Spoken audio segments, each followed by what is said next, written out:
Alors non, le fait d'utiliser un bot de trading ne va pas rendre ton trading miraculeux. Je pense que beaucoup de mes abonnés sur ma chaîne YouTube pensent que j'utilise des bots de trading parce que ça rend mon trading automatique, ça le rend magique et ça me permet de trader sans rien faire, alors que pas du tout. Je vais débunker tout ça dans cette vidéo et je vais t'expliquer pourquoi en fin de compte tu vas quand même avoir un minimum de travail à fournir lorsque tu utilises des bots de trading, ok? Je vais commencer par te donner une image pour que tu puisses bien visualiser les choses parce que moi j'aime bien prendre des exemples concrets. Tu prends par exemple une planche en bois avec un clou et dans un cas tu vas devoir enfoncer ce clou manuellement, donc ça représente le fait de trader et d'intervenir sur les marchés financiers manuellement. Et dans un autre cas, tu vas devoir tu vas pouvoir même utiliser un marteau pour enfoncer ce clou dans la planche. Dans ce cas-là, du coup, tu vas pouvoir enfoncer beaucoup plus vite le clou sans risquer de te blesser si on enfonce avec ta main et tu vas le faire aussi beaucoup plus rapidement. Alors les bots de trading, c'est exactement la même chose, vraiment. C'est exactement la même chose. C'est-à-dire qu'un bot de trading, ça va te permettre de rentrer en position sur les marchés financiers plus rapidement, plus efficacement et sans risquer de blesser, entre guillemets, ton compte de trading en commettant des erreurs de money management qui vont aboutir, malheureusement dans la plupart des cas, par des cramages. Donc, le parallèle, il se fait assez facilement. Et je te dis ça parce qu'aujourd'hui, c'est très facile de voir que le contexte économique, ça compte. Aujourd'hui, Trump, il fait n'importe quoi. Il a décidé de mener une guerre économique envers le Canada. Il a décidé également de d'écarter l'Europe et de se frictionner avec Zelensky. Ce qui fait que globalement, sur les marchés américains, il y a une zone, un climat plutôt d'incertitude qui est en train de s'installer et qui fait que les signaux de ma stratégie, par exemple, sont beaucoup moins performants. Et donc, l'avantage que j'ai, c'est que j'utilise une solution semi-automatique, donc je peux m'adapter à ces conditions de marché, mais admettons que mon bot il était full automatique, ben, j'aurais dû peut-être couper le bot ou j'aurais dû peut-être changer quelques paramètres dans le bot pour voilà, prendre en compte la volatilité, prendre en compte cette incertitude.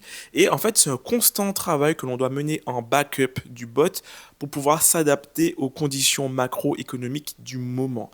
Tu vois? Et c'est là où je veux attirer ton attention, c'est que tu as constamment un travail à faire. Sinon, dans le meilleur des cas, tu vas réduire drastiquement ta rentabilité et dans le pire des cas, ben, ça peut mener à des emballements du bot et des stratégies qui ne sont plus du tout fonctionnelles et rentables. Tu vois ce que je veux dire? La deuxième chose, et ça c'est une chose que ben, personne n'en parle, hein, alors que concrètement c'est la réalité d'un trader, c'est la discipline. La discipline, malgré le fait que tu utilises des bots, elle est toujours présente. Parce que un bot, encore une fois, ce n'est pas une solution magique. Donc, à un moment donné, ton bot, il va enchaîner des pertes. Il sera dans ce qu'on appelle un drawdown. Et je sais, par expérience, que beaucoup de traders, en fait, vont remettre en question, au premier drawdown, ils vont remettre en question les performances du bot. Et ce qu'ils vont faire, c'est qu'ils vont éteindre, ils vont désactiver le bot et ils vont commencer à trader manuellement pour rattraper les pertes du bot. Et c'est là où je veux te dire qu'il y a quand même aussi une discipline à maintenir. Et cette discipline, elle se représente par le fait que tu vas te tenir à tes engagements.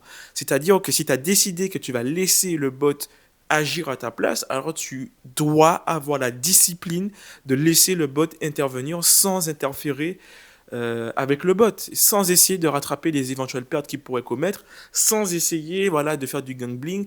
Voilà, tu laisses les choses se faire et tu vas au bout de tes engagements. Et c'est pareil pour les gens, et c'est encore plus vrai d'ailleurs, je dirais même pour les gens qui utilisent des bots semi-automatiques comme moi, c'est-à-dire que quand je reçois un signal, je dois tenir mes engagements, et mes engagements, ce sont que je ne prends jamais de trades qui vont à l'encontre des signaux que me donne mon bot. Et si j'ai des signaux, je dois prendre les trades, sauf s'il y a quelque chose qui me contredit dans ma stratégie, comme par exemple le fait qu'il y ait une annonce économique dans la minute qui suit, par exemple. Voilà.